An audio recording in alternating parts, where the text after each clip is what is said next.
Hi everybody, my name is Jan Dufour and I'm an independent Stampin' Up! Demonstrator coming to you just outside of Louisville, Kentucky.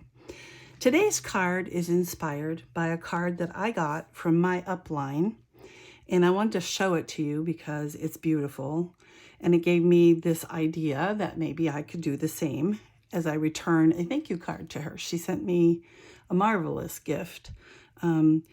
And I so appreciate it. So I wanted to go ahead and send her a card. But isn't it beautiful? And this is with very bold patterns. And I wanted to use this sentiment that comes out of Hope You Know that says, just saying thank you doesn't seem like enough. Hope you know how much your kindness is appreciated. And of course, that wouldn't fit this way. So I had to adjust it a little bit. But I wanted to share with you how I made this. So Hope You Know, they've got all kinds of great sayings in there. The DSP or Designer Series paper that I used is Be Mine. I love the colorful bees, and I thought on the black background, just like she had, it would bring out the little bees. If you're watching me on YouTube, there is a project sheet that I've created that you can find over on my blog, which is stampmesilly.com. It looks something like this, and it will give you all of the measurements and everything that you need in order to make the card. If you have any questions or if you would like a new catalog, we have a new one coming out very shortly in the next month or so. If you've ordered from me in the past year, then you're already going to get one. If you would like one, you can email me at jandufour@yahoo.com. And if you'd like to purchase any of these products, you can go to my online store at jandufour.stampinup.net. So that takes care of business. Let's put that away and get involved in making this wonderful card. I'm going to put it out to the side so that you can still see it. As I said, on the project sheet, all of the measurements that are required are there, but I will tell you that it is a regular base card, A2 size, which is 8.5 by 5.5, scored at 4 1/4. And again, the card I received is in this format, but we're putting it this way due to the sentiment. So I'm going to put that aside.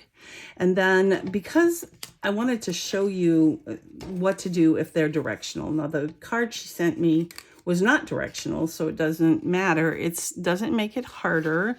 It's just something you have to be aware of because you want your bees going in the right direction when you make the card, right? And so when you make them going this way, which is vertical, you need to cut your strip 1 inch by, when it goes horizontal, the two small ones. Horizontal strips are 1 by 2 7/8, and the vertical strip, which is these two here, are 1 by 4 1/8. I'm going to show you a little trick. These are small patterns instead of the bold pattern that was used on the card that was sent to me. And I didn't run into a problem, but it was something I had to think about. So when I was cutting my strip, if I want it to be 1 inch, you kind of have to be aware of what you're getting for that inch. Now I did have bees in here, so this strip actually looks okay. But something you could do to make sure that you get, and the other thing you can do is, if you can't see it through there, is put it at your 1 inch measurement, put a ruler of other sorts, line it up, and then you can see these are the bees that are going to be there, and they're beautiful, so that's fine. Let's turn this around to give you an idea of what might not work as well. If I put this at 1 inch and block off right where my the blade would come down, all these bees are kind of off to the side, which really doesn't work that well. What you would have to do in this particular case on this side is sacrifice that little bunch of bees right there. I don't know if I can get rid of this. And I would go for this strip here. So I would probably go like this and use this on something else. As you can see, they're all kind of off to the side. But then when I cut my 1 inch strip, my bumblebees are all showing up in the middle. This is now too small to cut for my other pieces. You can also be aware of that, but it would be the same thing. If you're going to cut 1 inch, this is great. Not so much if you're getting just the top part of that bee. So just be aware of that when you're making your cuts.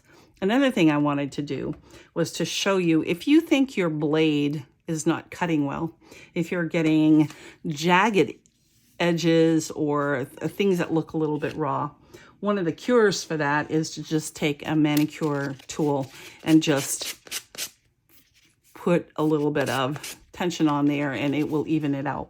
But to get rid of the problem, if it's truly your blade that needs to be replaced, then you need to get a new one. But oftentimes I find it's just because you've got little cracks of paper stuck in there. Can you see all of this stuff coming out? I'm gonna go ahead and lift that up to show you. See all those little pieces? Those were all stuck in the groove where the blade comes down. And that's really, I'm gonna flip it over and blow. That always cleans up everything. And now I have a great track that's clean and it will cut much better. So that's just a little tip. All right. So we have our little piece. I'm going to tell you a few other little things as I worked through this little this little project.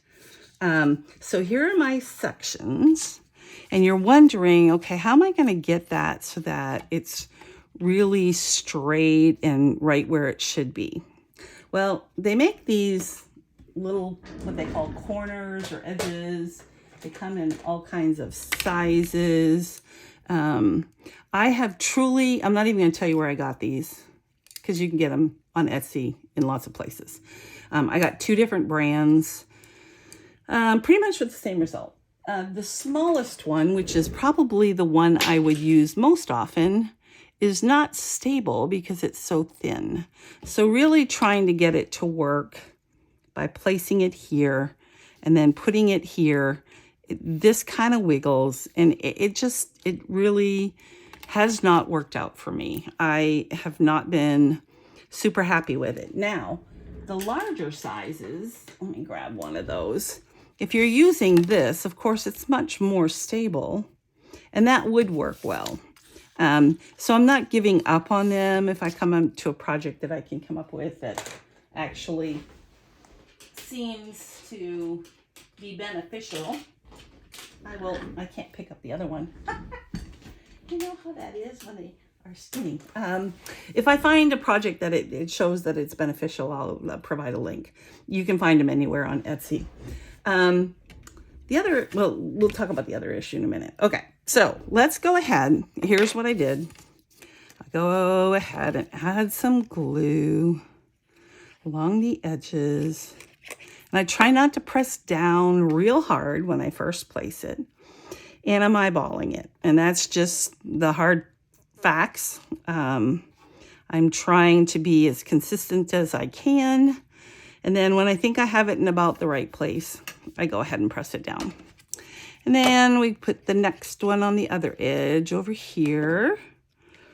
And I think the most important part of it, and I'll show it several times.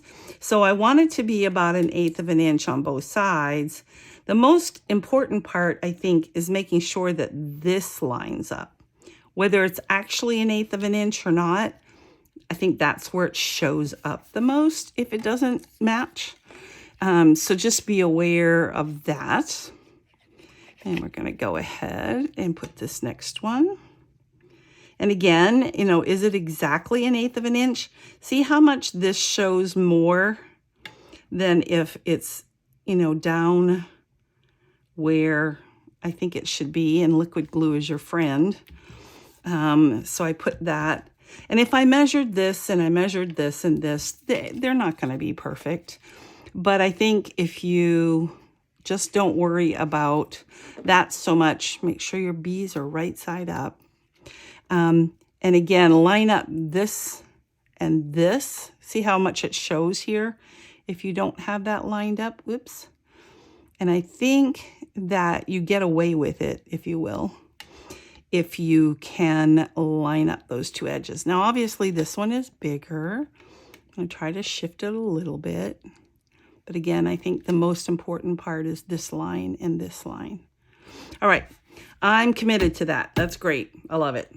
Now, your centerpiece is 3 by 1 3/4, and that will fit right in here.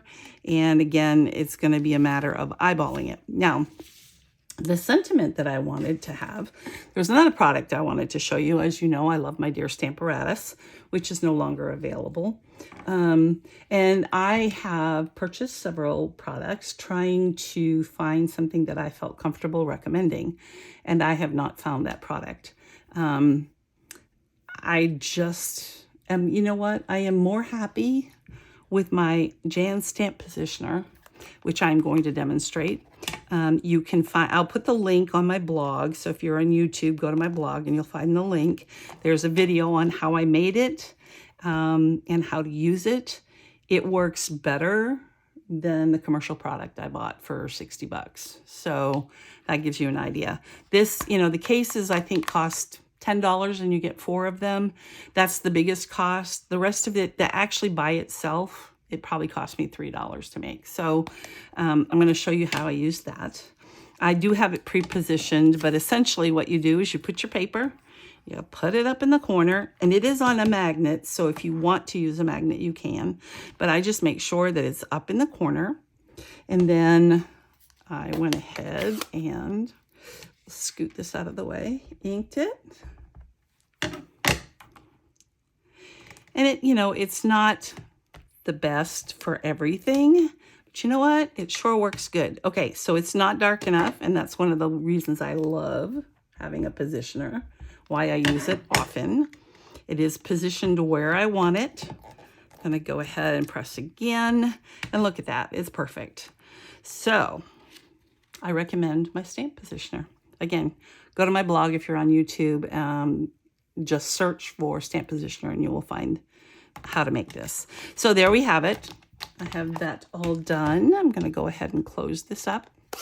I purposely put it slightly up because I knew that I wanted to put a gem here. Now on this one, I used the small heart, which is really cute. But I think this time I'm going to use, maybe I'm going to use, oops, it's really stuck down there. I think I'm going to use this time. Oh yeah, he's cute. There we go. So put that aside, put that back, and then we're going to center that in here. And again, you know, it all depends on how well you did going around, but as long as I think you line up this line and this line, it's gonna look great.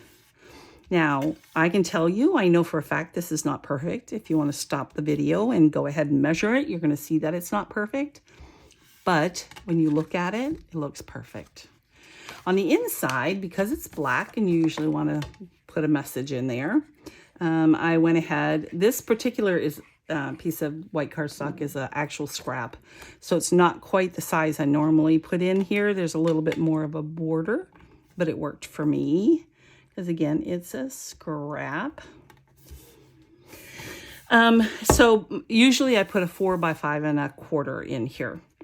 If you don't like the way it looks because of the length or whatever, you can always use a scrap. Remember, we cut off a piece because it wasn't showing enough of our little bugs. You can kind of figure out how much you want to show, I think. I think maybe this would work. So I'm just going to make a small mark because I want to cut here across. We'll use our snips and go right across there. And I think, I'm not sure what size this is. I should probably measure it. Like I said, it was a scrap. It's 5 inches. So I did actually find a scrap that is the size I normally use. So we're going to get our cutter out and we're going to cut this at 5 inches. So we have a nice straight, actually, you know, I'm not a perfectionist, but if I'm here cutting, I might as well make it straight, right? That's how you get those little pieces in there, is cutting off just a small section.